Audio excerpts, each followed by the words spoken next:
अगली खबर आपको रशिया की उस न्यूक्लियर पावर्ड मिसाइल के बारे में बताते हैं जिसने दुनिया में उथल पुथल मचा दी है।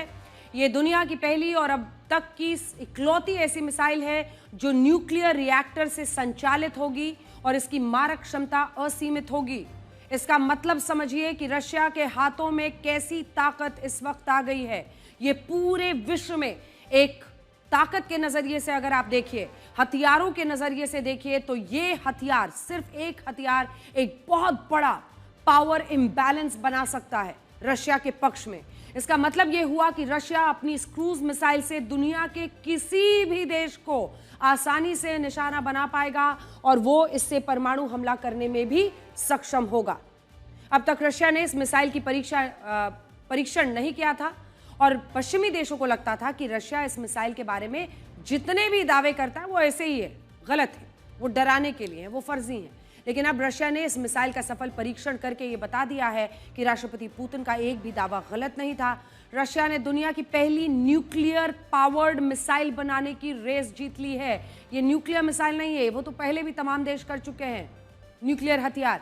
न्यूक्लियर पावर्ड मिसाइल यानी वो मिसाइल जो न्यूक्लियर ऊर्जा से चलाई जाती है और जिसका पूरा रेंज असीमित है इसकी ताकत। देखिए,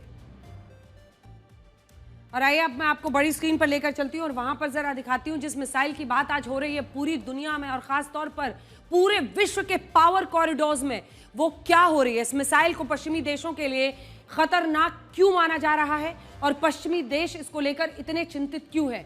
क्योंकि न्यूक्लियर रिएक्टर्स इसमें लगाए गए हैं। सबसे पहले ऊपर वाले हिस्से में जूम इन कीजिए, न्यूक्लियर रिएक्टर लगाए गए हैं। तो आपको समझना होगा कि इस पूरे मामले में है क्या, न्यूक्लियर पावर्ड मिसाइल होती क्या है, ये आपको समझना होगा। असल में मिसाइलों में टर्बोजेट या टर्बोफैन इंजन्स का इस्तेमाल होता है और इन्हें ईंधन की मदद से एक स्थान से दूसरे स्थान पर हमले के लिए लॉन्च किया जाता है। जो क्रूज मिसाइलें होती हैं उनमें जेट इंजन का इस्तेमाल होता है, लेकिन रशिया की इस क्रूज मिसाइल में न्यूक्लियर रिएक्टर्स, जैसा कि हमने आपको कहा, न्यूक्लियर रिएक्टर्स लगाए गए हैं। वापस जाइए, न्यूक्लियर रिएक्टर्स लगाए गए हैं। आसान भाषा में इसका मतलब यह हुआ कि इस मिसाइल को न्यूक्लियर रिएक्टर से चलाया जाता है और इसी वजह से ये न्यूक्लियर पावर्ड मिसाइल दुनिया में कहीं भी जा सकती है। कोई भी देश, असीमित है इसकी मारक क्षमता, कोई भी देश रशिया की टारगेट रेंज में आ सकता है, कहीं तक पहुंच सकता है।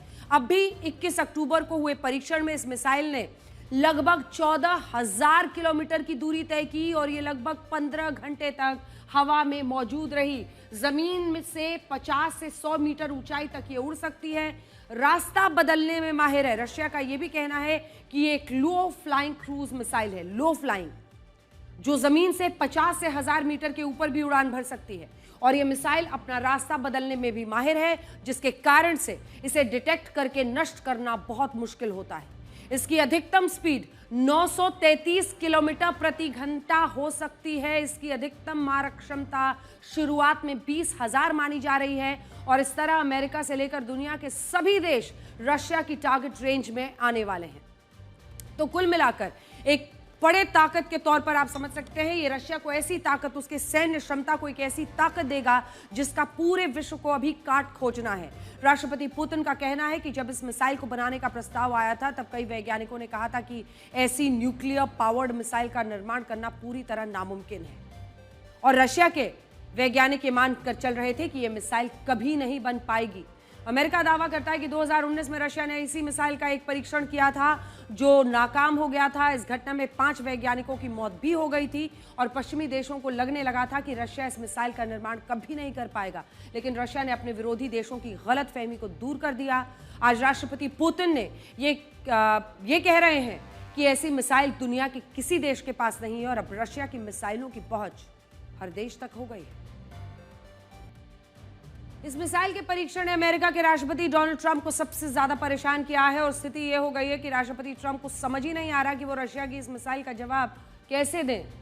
उन्होंने अपने ताजा बयान में राष्ट्रपति पुतिन को यह सलाह दी है कि वो मिसाइलें बनाने के बजाय यूक्रेन के साथ शांति समझौता करने पर जोर दें।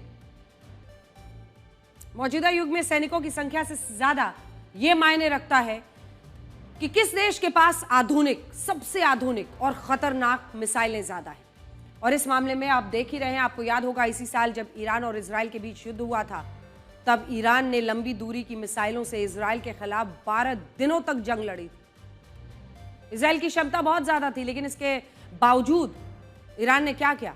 इसके अलावा भारत और पाकिस्तान के बीच जो युद्ध हुआ था, उसमें ब्रह्मोस मिसाइलों ने पाकिस्तान के सारे भ्रम दूर कर दिए और उसके 11 एयर बेसेस और सैन्य अड्डों को ध्वस्त कर दिया था। इससे आप ये समझ सकते हैं कि आज के युग में मिसाइल डिफेंस सिस्टम और मिसाइलों की मारक क्षमता यही तय करती है कि कौन जीतेगा, कौन हारेगा। अभी दुनिया में सिर्फ 5 देश ऐसे हैं जो किसी भी देश पर मिसाइल हमला करने में सक्षम है। इनमें पहले नंबर पर है रशिया, दूसरे पर अमेरिका, तीसरे पर चाइना, चौथे पर ब्रिटेन, 5वें स्थान पर फ्रांस।